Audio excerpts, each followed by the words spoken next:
That's so much fun right there. And spot lock. First and foremost, when you're out here in no man's land, you definitely want to spot lock. I mean, I catch these smallmouth up here a lot of different ways, but day in, day out, a drop shot rig is just kind of a go-to.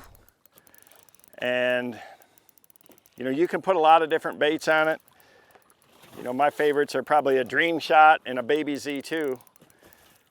But the biggest thing, and that's not a big one there, but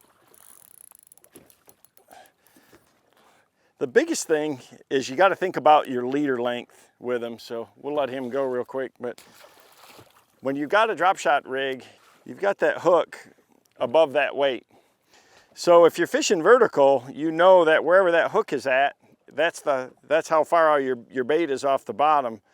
But when you're casting around like we are here, you know, you've got some angle to your line. So the shorter your leader, the more action it adds to that bait. I mean, because it's a hook tied tight to it right above it, every time you move it, it's really making it shake. So, you know, when you're fishing for fish that I think are locked down on the bottom, they're feeding on gobies and perch and things like that, I want to use a little shorter leader. That's about it right there, about a foot.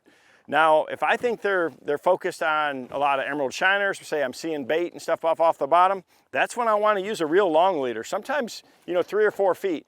And the further that bait gets away from it, every time you shake it, the subtler that action is. But it does get it up higher off the bottom, especially, you know, again, on a vertical presentation. So it makes it a little more visible. So on a lot of days when the water's real clear and I'm fishing real deep, I'll put a real long leader on there just so I know that bait is as visible as possible. It's higher up off the bottom for as many fish as possible. But day in, day out, man, a drop shot rig really is going to catch a lot of these fish. You know, we're going to rig it on a spinning rod like this. I like to use braided line with a fluorocarbon leader. It makes it really easy. The braid, you just don't get any twist. The fluorocarbon, they can't see.